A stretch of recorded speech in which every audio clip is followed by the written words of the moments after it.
Good morning and welcome to today's Eurostat webinar on energy statistics. I'm Tim Allen. I'm working dissemination and user relations at Eurostat, and today we have a number of my colleagues from the energy statistics unit to tell us some of the facts and figures around Europe's energy supply, the EU's energy supply, imports, and where our sources of energy come from. Just a couple of housekeeping points I'll start with. So we are recording today's event, and we will make the recordings available afterwards on our website and through our Facebook and pages. We'll advertise the whereabouts through our social media channels. And we are interacting via Slido. So you'll see on screen now a QR code or an alternative, the event number, where you can join through Slido. You can submit your questions through Slido, and when we get to the question and answer session, we'll be taking the questions from Slido, and later on we'll have a little ability for you to react to today's seminar on Slido to give us feedback. I will also say one other thing. Obviously, there are many questions about energy policy possible. Eurostat is not responsible for energy policy. We're responsible for collecting data and publishing statistics on energy. So we can't answer questions on energy policy, but on energy statistics. So with that all being said, I'll introduce our first speaker. This is Madeleine Machovsky. She is the head of unit for energy statistics at Eurostat, and she's going to briefly introduce today's webinar. Over to you, Madeleine. Thank you very much, Tim. Welcome to the audience. I'm very pleased to have so many of you already in today's webinar. We are far above 100 participants already, and to be honest, I'm not surprised. Energy has been very much in the media lately. It started with the increase in energy prices, and in the last 2 weeks for very, very sad reasons. We collect data on energy, and the data tell us quite interesting stories. And this is what we're going to share with you. We hope actually that we will be able to reply to some of the most pressing questions that are currently debated in the media and also in research communities. And we will look at the data, trying to reply: where does our energy come from? How much do we depend on imports? And how much do we depend on imports from Russia?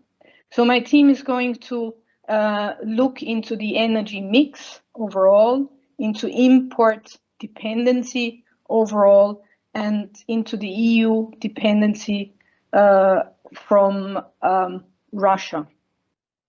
And what they're going to share with you are slides showing certain percentages. The percentages that you have been looking for, we know that because we received so many media requests and you were digging into our database. But let me say, calculating those percentages might sound easy, but it's not as straightforward as one would imagine. We collect data on the different fuels in certain units of measurement. So the quantities are collected in tons, or they're collected in cubic meters for gas. And what we need to do to make things comparable, to avoid comparing apples and pears, we need to convert it into a common unit of measurement. And that is called the energy balances. And then we're really comparing apples with apples. We use calorific values. That is the technical term. But what we actually mean by this terminology is that we're looking at the energy content of the different fuels. And my team is now going to present the details, and I'm looking forward to what they're going to share with you. Back to you, team. Thank you. Thank you, Madeleine, for that introduction. So now I'll introduce the statistical team who are going to make today's presentation. We have Cristina Martello, Tamas Edelenye, and Gaston Bricou. They work in the energy unit. I think they're your guests individually, that they are specialists in oil, coal and gas in particular. I believe we're going to start with Cristina, who will give an overview of the energy situation in the EU. So first of all, over to you, Cristina. Thank you, Madeleine. Thank you, team, and good morning, everyone. Thank you for attending this webinar. Yes, we will look at the energy mix and the energy dependency of the European Union, as you see here in the title. I guess we can already go in the first slide. And you see that we will cover the energy mix of the EU energy production and consumption, import dependency of the EU in the energy sector, of course, and the EU energy dependency on Russia. And then we will cover more in detail 3 specific commodities: natural gas, oil, and coal. So next slide, please. We start with the energy mix, which shows the composition of the energy used in a country or a region, or in this case, the whole EU.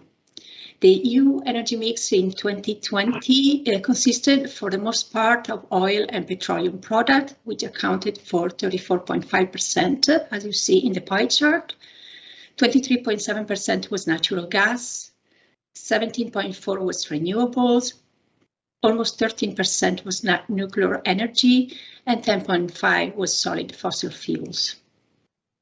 The 3 fuels that we will cover later in more details account for a combined 75%, so 3/4 of the total.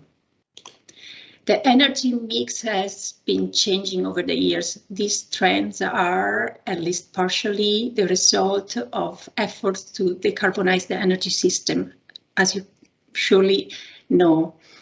So oil products have been decreased over the last decades. Natural gas followed the same tendency, but on a minor scale. Renewables are continuing their longer-term upward trend. And nuclear and coal have been scaling down. Next slide, please. So the gap between production and consumption determines how much must be satisfied by import or how much can be exported. Of course, there are other elements such as stock changes, for example, that must be also taken into account, but these are the 2 main components. Energy consumption in the EU has been generally stable. There have been some fluctuation, such as, for example, the drop in the 28 crisis. But overall, it increased only 0.7% from 1990 to 2019, excluding, of course, then the COVID crisis fall in 2020, where it dropped over 8%. On the production side, production of primary energy in the EU was instead 22.7% lower in 2019 compared to 3 decades ago, and further drop another 7.1% in 2020. So there was a widening gap. Primary energy production in the EU, just to specify, was spread across a range of different energy sources, the most important of which are renewable, which cover about 40% of the total EU indigenous production, and nuclear energy was the second with about 30%. So as a consequence of this gap between production and consumption, in 2020, the EU own production satisfied only 41.7% of its needs. So we are converted to green energy, but also, as we will see, we are importing more over time. Next, please. In fact, as the result of the shortfall between production and consumption, the EU has become increasingly dependent on energy imports from non-member countries. In 2020, the EU imported 57.5% of the energy it consumed. For the three fuels that we will cover later, combined this percentage is 82.9%. And as we know, the dependency of the European Union on energy imports, particularly on oil and natural gas, is a policy concern relating to the energy security of the energy supply, Let's see its evolution. Next, please. The EU import dependency increased over time, as we have mentioned, due to the trends in production and consumption, but also due to the shift of the energy mix. Just a technical note, import dependency is the ratio between net imports over gross available energy. And gross available energy is the production, the primary production. There are also some recovered and recycled products. Is import, export, and stock changes. Therefore, can be thought as the total energy used by a country, including domestic transformation and energy sector, final consumption, and international aviation navigation. From the lowest value that we see in 1990 in the graph, which was around 50%, the import dependency of the EU registered a peak in 2008 when it was over 58%, and a record high in 2019, as you see, over 60%, 60.5%. And then it dropped again with the COVID crisis in 2020 to 57.5%. Let's see the picture at the member states level. Next, please. Thank you. Since 2013, all 27 member states of the EU are net importers of energy. In 2020, Malta, Cyprus, and Luxembourg were almost entirely import dependent, as you see, with rates between 92% to 97.6%. The lowest energy dependency rate for the same year were recorded in Estonia with 10.5%, Romania 28.2%, and Sweden 33.5%. Next. Now we look into the dependency toward a specific origin, Russia. As mentioned, the EU imported 57.5% of the energy it consumed in 2020. You can see here, again, as the sum of the green and the red portions. The EU depends on Russia for 24.4% of all its energy needs. For the three fuels that we will cover later, this percentage is 35.5%. combined. Next, please. At the member state level now, there are vastly different exposure to Russia as an energy supplier. This because the energy dependency from a specific origin depends on the weight of each fuel in a country's energy mix and the amount of imports of those fuels from a specific origin. In 2020, the EU country with the largest share of energy needs satisfied by imports from Russia was Lithuania, with 96.1%, followed by Slovakia, around 57%, and Hungary, around 54%. The least dependent was Cyprus, followed by Ireland and Luxembourg. There are several methodological issues that must be taken into account for this calculation. We are available to explain or clarify them. Now for a deeper look into the three main fuels with the highest dependency on Russia imports, I pass the floor to Tamas, who will start with the natural gas.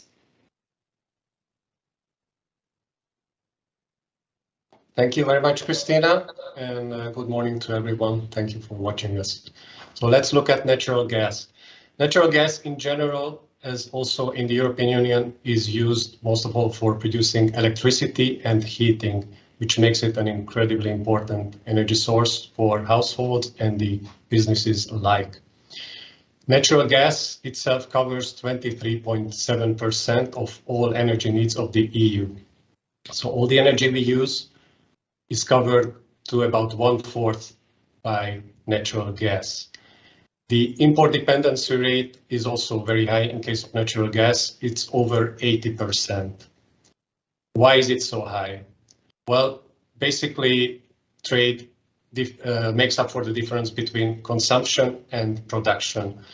Consumption of natural gas in 2020, as over the last decade, was fairly stable. From year to year, it goes up and down 1 or 2%, depending on weather and other circumstances, but it's a very stable energy consumption trend. It's been around 400 billion cubic meters over the past decade, very stable. Whereas production fell very steeply over this period.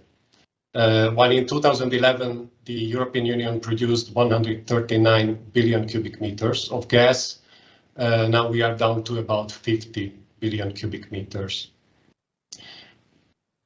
Next slide, please. Here we're showing you a pie chart of the gas sources. We show you in energy terms, that is in petajoules, which is a quadrillion joules, so 10 to the power of 15. But these are extremely large numbers, so we will rather concentrate on percentages here. As you can see, our production is 12.6% of all our needs. There are about 10 countries in Europe that produce a significant amount of natural gas. The largest one is Netherlands, then Romania, Germany, Poland, Italy, and another handful of countries.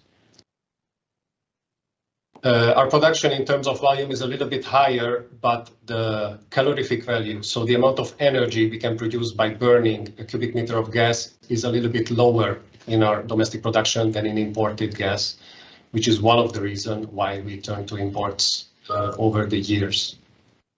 As you can see, there's been a little bit of stock changes marked by dark blue, and the difference, about 83–84%, we made up by imports. Russia makes up a little bit less than half of those imports, and the other comes from a variety of sources. The next slide, please. So as we filled in this ever-increasing gap over the past years between what we consume and what we produce in the European Union, we increased our imports.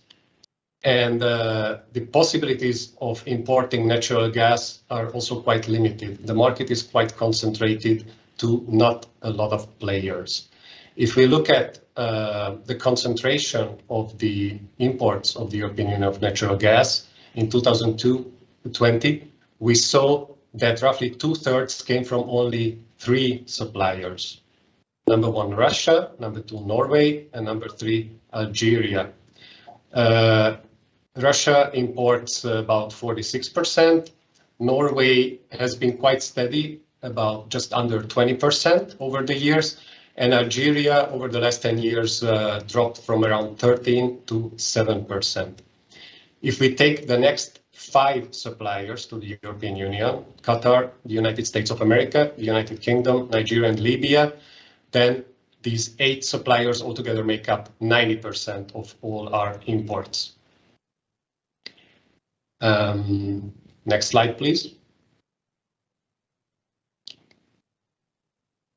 So Russia is the single largest natural gas provider of the European Union.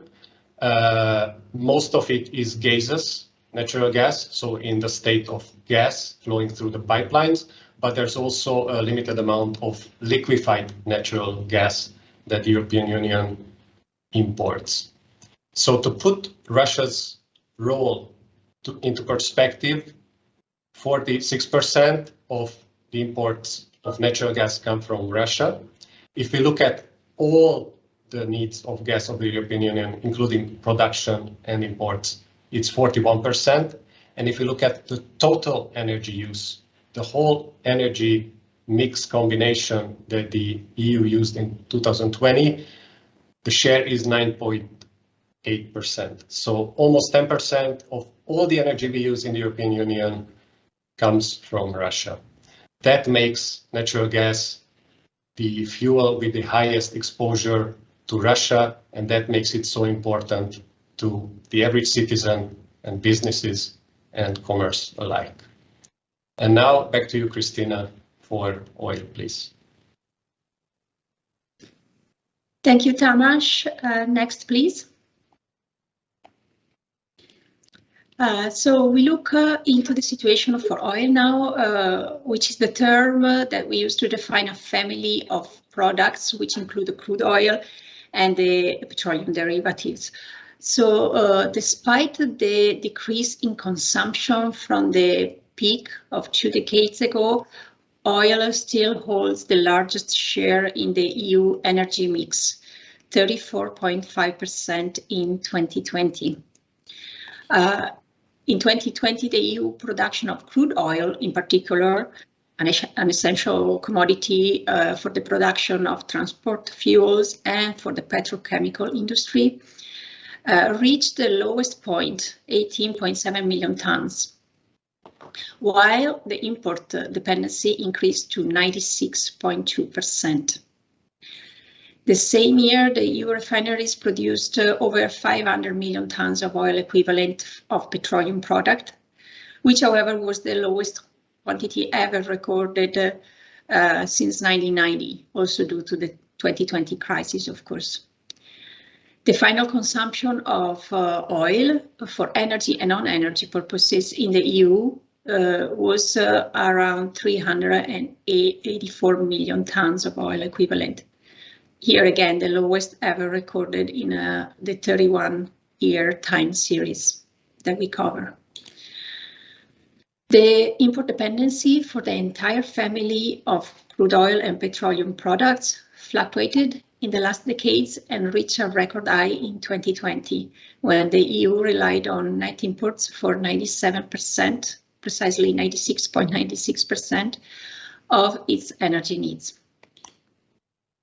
Next slide, please. Here we see the elements that satisfy the oil needs in the EU. Domestic production and stock changes combined cover 3% of the needs. Trade from other non-EU providers cover 60.5%, and imports from Russia satisfy 36.5% of the EU oil needs, which is equivalent to 7,263 petajoules. Next, please. So, well, Russia is the world's third largest oil producer after the United States and of America and Saudi Arabia, and one of the world's main exporters. In 2020, the EU relied on Russia for 25.7% of its crude oil imports, a total of over 440 million tons. The other main suppliers to the EU are Norway, Kazakhstan, USA, and Saudi Arabia, all covering around or slightly above 8%. The origin of crude oil imported to the EU have changed over the years, and the picture is in general more flexible than what we see, for example, for gas. Imports from Russia continued declining since their last peak in 2005, but still remains the largest of all origin. The imports from Russia satisfy 36.5% of all EU oil needs. And given the large share of oil in the EU energy mix, these imports covered 12.6% of the total EU energy needs.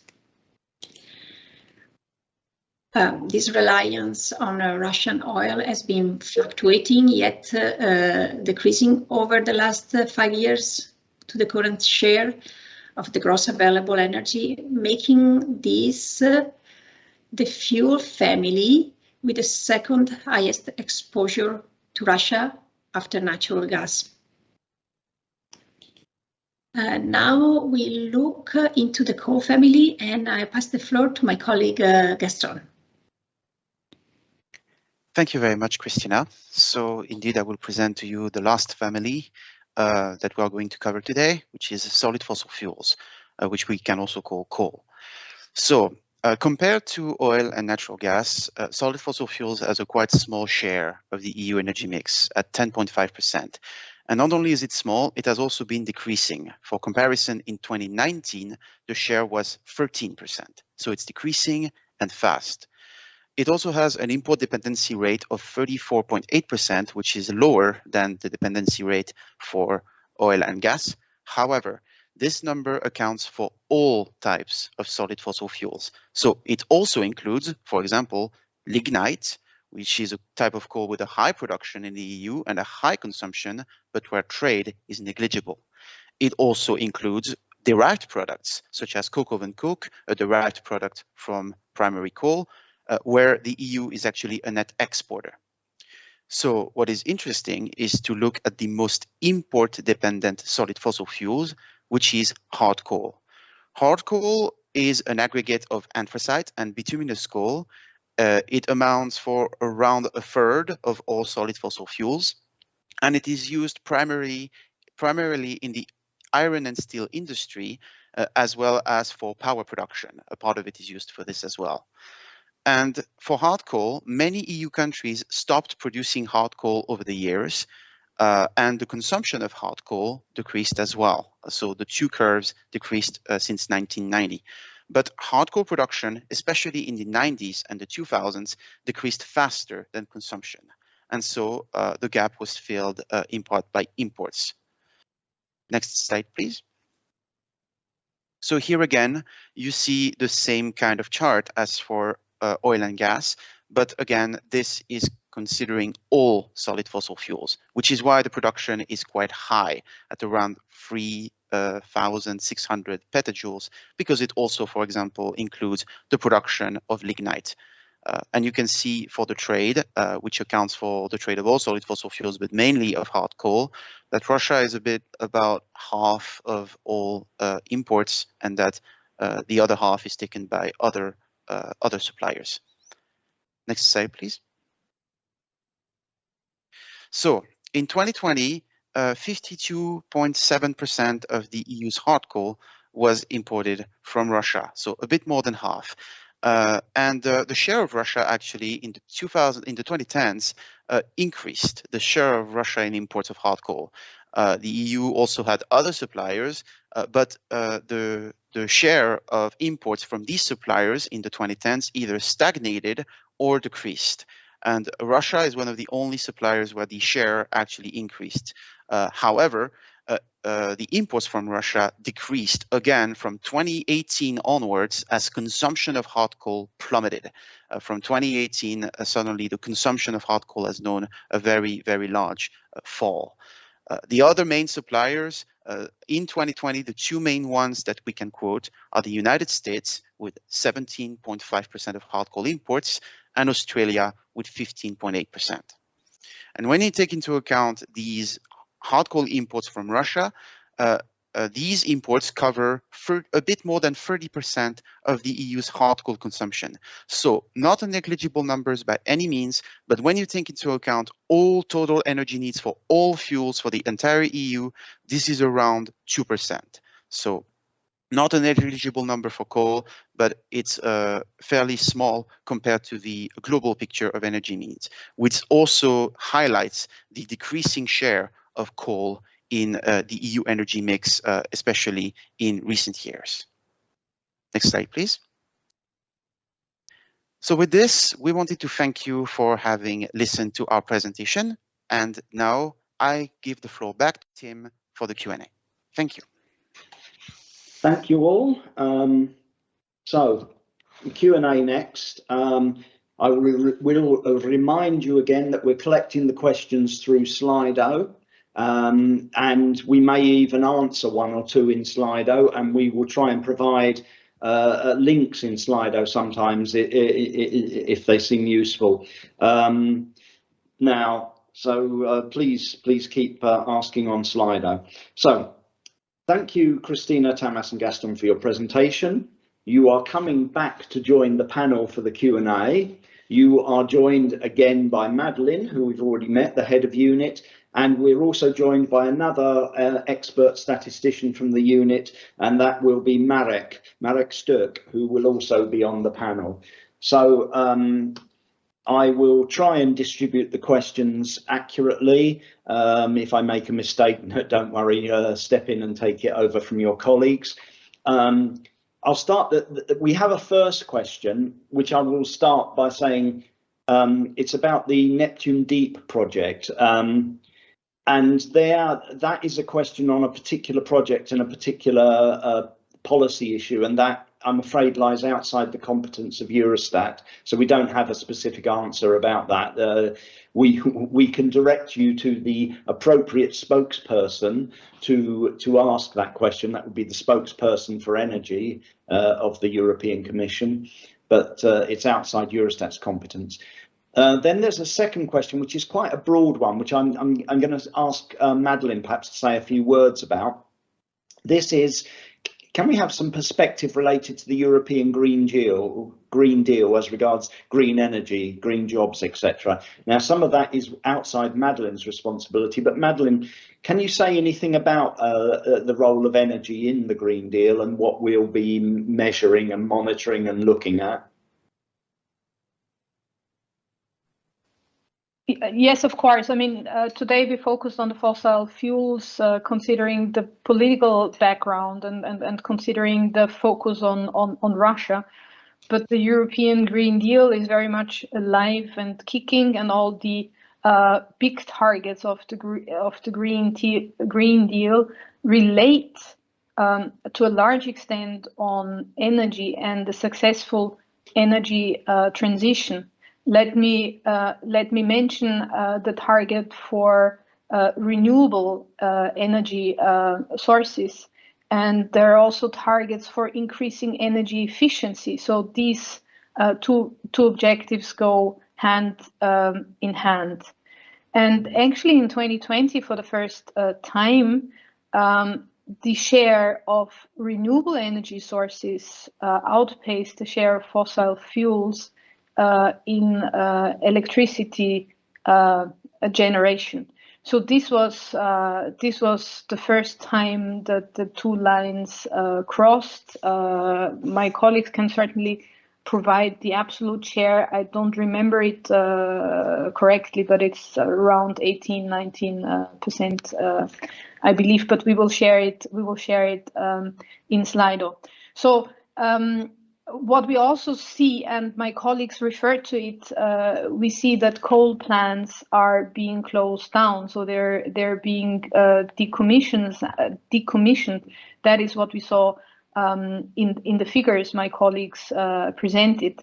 Of course, it could be that given the current context, we need to that countries might take temporarily different decisions. That we will see very, very quickly in the figures. But of course, the energy part in the European Green Deal is a very, very important component. It also relates, and this I will close with this, it also relates, of course, to CO2 emissions, because CO2 emissions from fossil fuel combustion account for roughly 75 to 80% of all the greenhouse gas emissions. So that is why things go closely together, and why reducing fossil fuels in the overall energy mix remains a priority. Thank you. Thank you, Madeleine. Now we have another question. Where can I find data on the shares of oil and gas imports from Russia by individual member states? I think, Marek, perhaps is that in the article you've been writing? Yes. Good morning, everyone. We have prepared a new Statistics Explained article, and we have also recently uploaded an Excel file with data on our website. So we can share with you the links to our website, where you can download an Excel file, and inside the Excel file you can find the shares for all countries that my colleagues have now presented for the EU total in the presentation. Also, we have a big database with the energy statistics, with many data that you can use to calculate various shares and various ratios for individual countries. And of course, if you run into troubles or if it is too complex for you, then please don't hesitate to contact our user support that would be able to help you. Thank you, Marek. I can see that we are putting the links into Slido, so you can access these tools that are being mentioned and these articles that we're writing. There was a question about trade in liqueous natural gas and liquefied natural gas, gaseous and liquefied natural gas.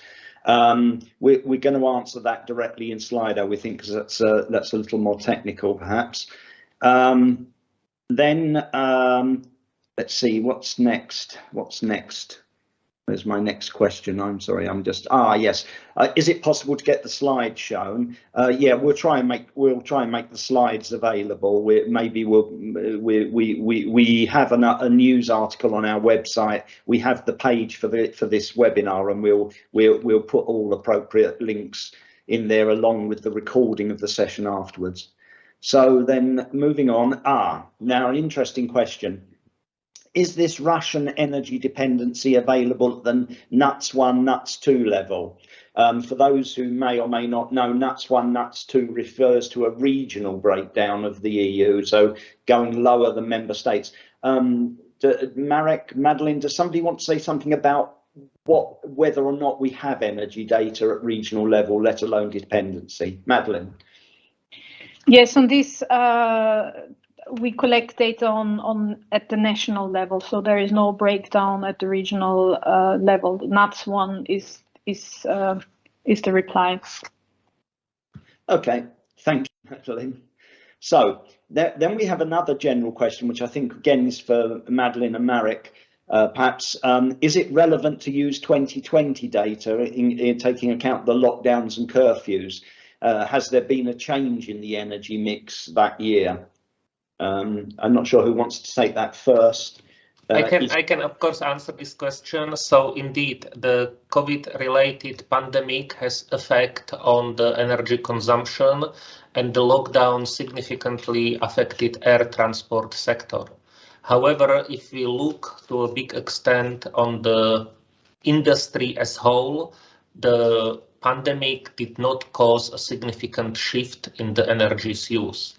So there are long-term trends supported by the policies on energy efficiency, on the decarbonizations of industry, and these continued during the pandemic. But the only sector that was significantly affected by the pandemic was the transport sector and the aviation. But we don't see fundamental changes in how we use the energy in the EU during the pandemic. And therefore, using the data for years 2020 and 2021 would correspond to the general picture we have observed before. So, of course, there is some distortion due to the pandemic, but it's not fundamental that would prevent the data to be used for data analysis. Thank you, Marek. Then we have a question. How is natural gas used in the EU? How much goes for electricity? How much for heating buildings? How much for industry? I believe Tamas was Mr. Gas. Do we know where the gas goes? Any figures on the breakdown? Yes, we do. Roughly 1/4, a little bit more than 1/4 or 25% is used in the power generation sector. That includes heat and power plants. A little bit less than 1/4 is industry use, and the balance, so basically 1/2, is used by the residential sector and services. And most of it, between 35 and 40%, is for buildings heating. That's the breakdown. Thank you, Tam. Then we have another overall question. Could we explain the calorific values and why it's better to use them when looking at energy? And then do we also have data on the imports in value terms? Marek, is this for you, perhaps? Yes, I can answer. So imagine that you need to make a soup or cook your tea. And when you are using natural gas cooker, you don't care how much quantity of the gas you burn. You need to transfer a certain energy from the burning gas to the pot where you are cooking water. So you are and you need to receive certain amount of energy. And depending on the origin of gas, the consumption in the cubic meters can be different. And the same applies for the coal that is used in industry. You need to extract certain amount of energy, and depending on the type of coal, it will be different quantities in tons. And therefore, when we speak about the energy needs for heating, it might be different quantities, but we need to measure it in the energy content that makes it comparable across different fuels, because this is the energy we actually need and we extract for those fuels. What concerns prices, then this is not domain of the energy statistics. The values of the trade are part in the trade statistics. So it's a different unit and a different statistical domain that collects data on the value of trade. And there, I'll just interject that we recently published a Statistics Explained article looking at trade in goods with Russia, in which we do mention all the categories of goods we import and export with Russia, including the energy imports and exports, and there we will have some data in value terms. Now we have a question about price evolution. Do we have the energy price evolution per country for gas and electricity up to end of 2021? Do we have a forecast for 2022? I mean, Madeline will take this question, but it actually touches on two areas, because there's prices, consumer prices, and there's also the prices that we collect in the energy unit. Madeline, perhaps you can explain. Yes, Eurostat does collect prices. As Tim already said, energy is of course an important component of the consumer price index. So you see it in inflation data, and this data Eurostat publishes monthly. In the energy statistics unit, we have a separate energy prices collection. And it's a biannual data collection. Data comes twice per year.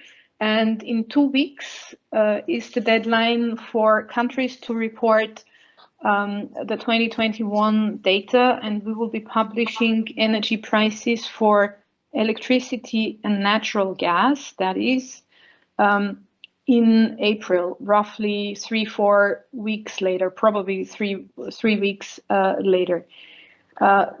There we are able to show the basic price of energy, but we also collect information on the VAT and on taxes, other taxes and other duties. So we are able to break down the energy prices to a certain extent.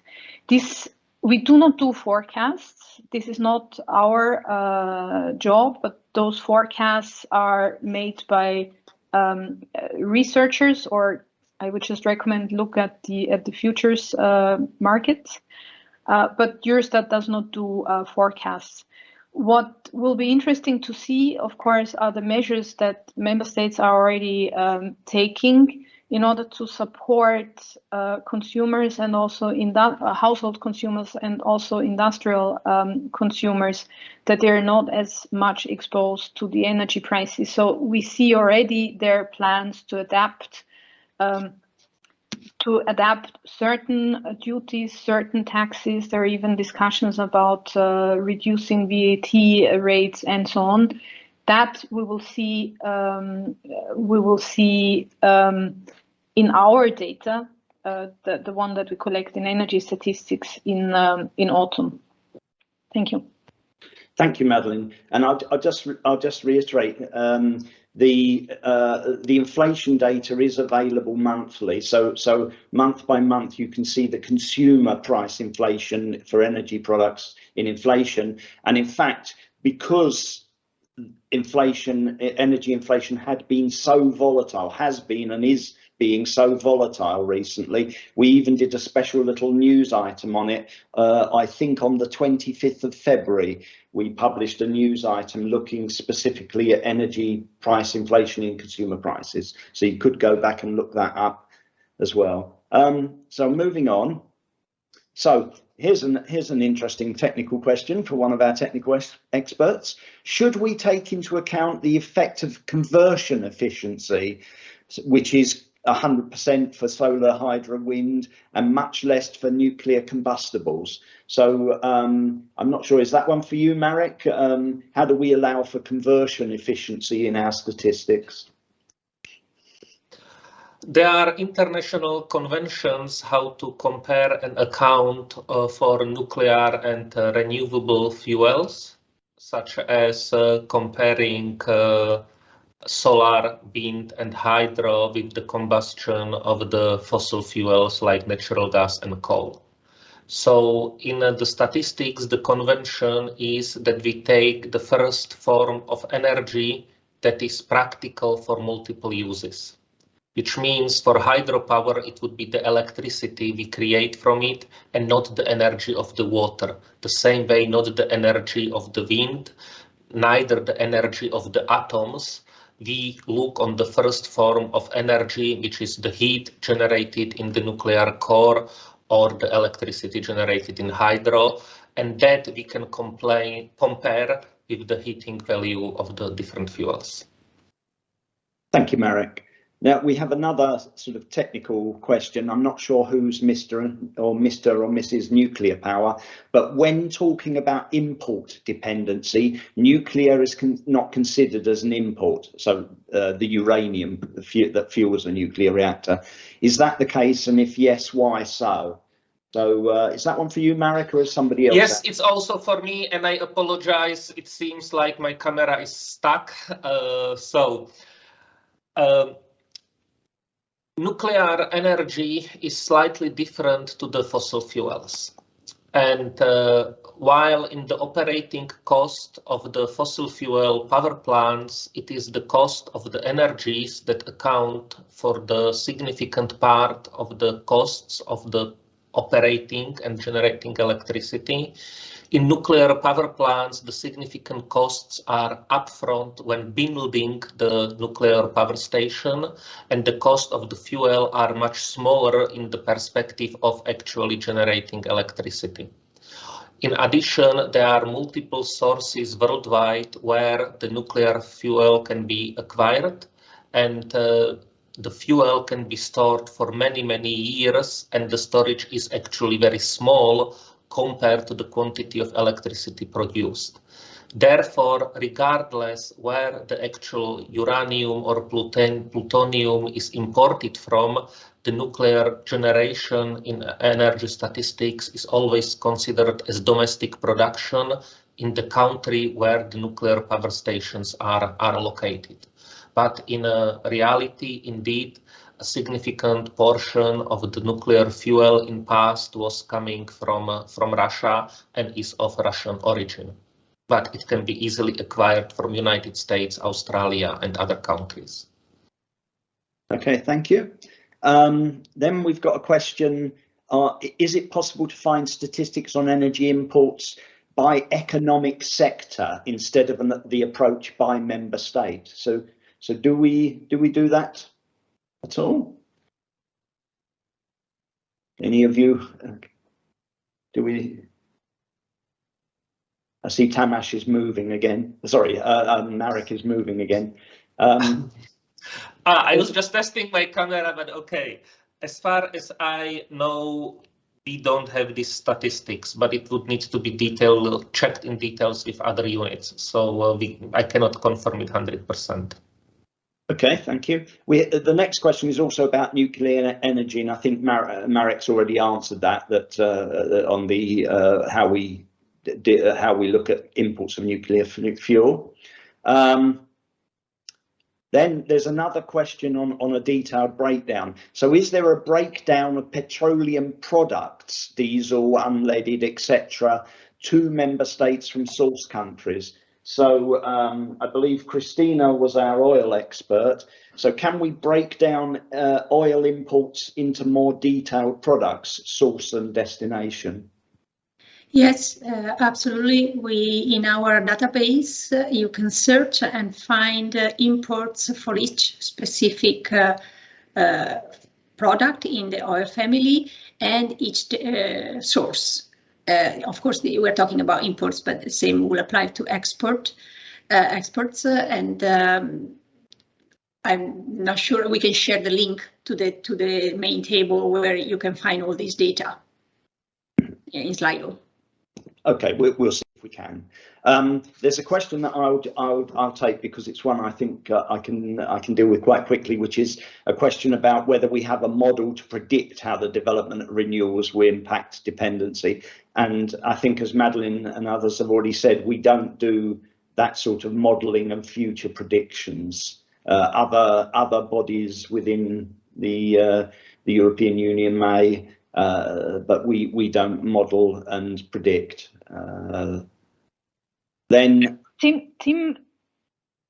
Yes, Madeline. There is a small nuance to it. Indeed, we do not model and predict, but for renewables we have a so-called shares tool, and the shares tool uses the proper methodology to calculate the share of renewables. So this is what what countries report to Eurostat. We're updating this tool, and we will offer to member states the possibility to use the same tool that they themselves can forecast the evolution of shares. So thereby we're just providing a tool, making sure that the methodology that is used for the reporting of data to us is consistent with how they would produce their own forecasts. But this is exclusively on the share of renewables, and it's not linked to the import question. But that is probably of interest for reporting countries and the audience. Thank you. Okay, thank you. Then we have a question. We showed a slide where the own energy production was 41.7% of our energy needs. I mean, given the situation in 2020, is this representative for previous years? So how has our own production there? I think Marek, I mean, for the overall view, or Christina? So yes, I think in the fourth slide, we showed production of primary energy in the EU. We purposely look at the trend from 1990 to 2019, a bit to exclude the 2020 and see that the trend before 2020 was quite stable and only changed for a minor change, only increased 0.7%. And then there was this drop of 7.1% in 2020, which we wanted to keep a little bit separate because it was not as consistent with the trend that we have seen and we will probably see later. just like we saw in previous crises, some sudden drops and then we recover and go following, let's say, the trend line. Yeah. Then we've got a question. Somebody pointing out the figures we quoted for how imports of oil and gas, what contribution they made to our energy needs, and can we clarify why natural gas has the highest exposure to Russia of all fuels? And Mr. Gas was Tamas. So why do we have such a high exposure to Russia in natural gas? Yes, thank you for the question, and I think it's a valid point if you look at the total energy use of Europe.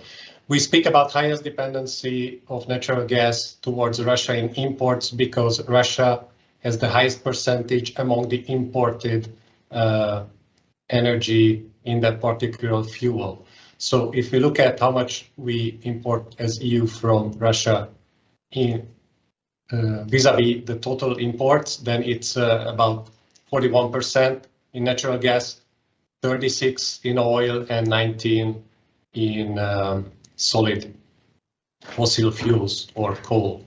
So that particular fuel is most exposed in its imports to Russia. Additionally, the gas market is fairly concentrated, and because we do it in a pipeline, it's maybe the most difficult to switch to another source. Okay, we have, of course, alternatives of gaseous, liquefied, as well as switching to other fuels, but it's probably much more difficult to replace natural gas sources with another one, and we have more flexibility with coal or oil. Okay, thank you. We've still got a few questions left. We're also more or less coming to the end of our time. What I want to say is we'll put some links in. So if you've got a question that hasn't been answered fully, you want more detail, we will put in a link to our support services so that you can pass the question on. I'm just skimming through the remaining questions to see if there's one or two that I consider were particularly important to try and tackle now. The ones looking forward into the future, I'll say the same thing, that we're not doing the projects, we're not doing the investment, we're not doing the forecasts, so that they're outside our remit really. There's several questions about getting data for individual countries of particular slides we showed, and there I can say that that data country by country is available in the Excel files that we're making available. So if you follow the links that we'll put in Slido where we're linking to everything, there are these Excel files that can give a country by country overview of the energy dependency and on different fuels. There's a question about the UK. I think perhaps one of you can quickly confirm our usual practice is we've recast all the data on the basis of the current structure of the EU. So we've been looking back as if the UK was an external partner for all years. That's correct in energy data as well? Yes.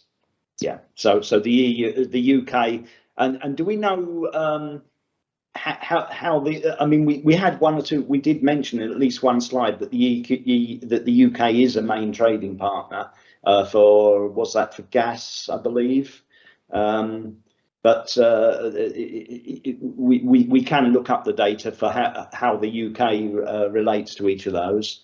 And then I think, yeah, given the time, I think that's it. I think we've finished.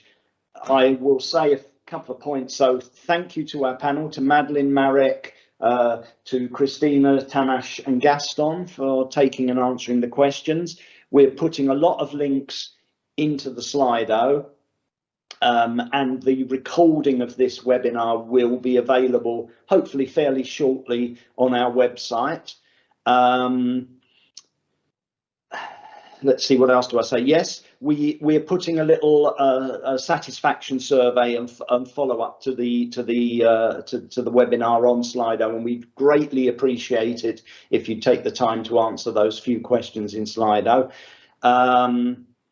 and our next webinar is, I believe, on transport statistics on the 22nd of March, I think, when we'll be back again to talk about that subject.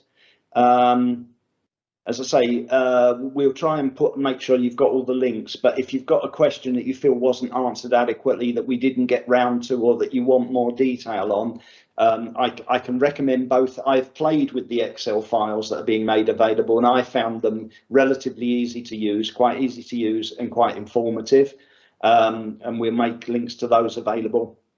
I will also take the chance to recommend one other tool that I myself have found useful when trying to understand energy statistics.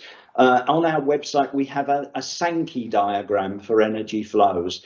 Now, energy is a very complex subject with primary energy and final energy, and energy consumed at this stage of the process and energy transformed. I found the Sankey diagram myself an extremely useful tool for sort of orienting myself and beginning to understand more clearly what's going on. And I thoroughly recommend, if you want to understand energy more, have a play with the Sankey diagram tool on our website, and I hope that you'll find it helpful.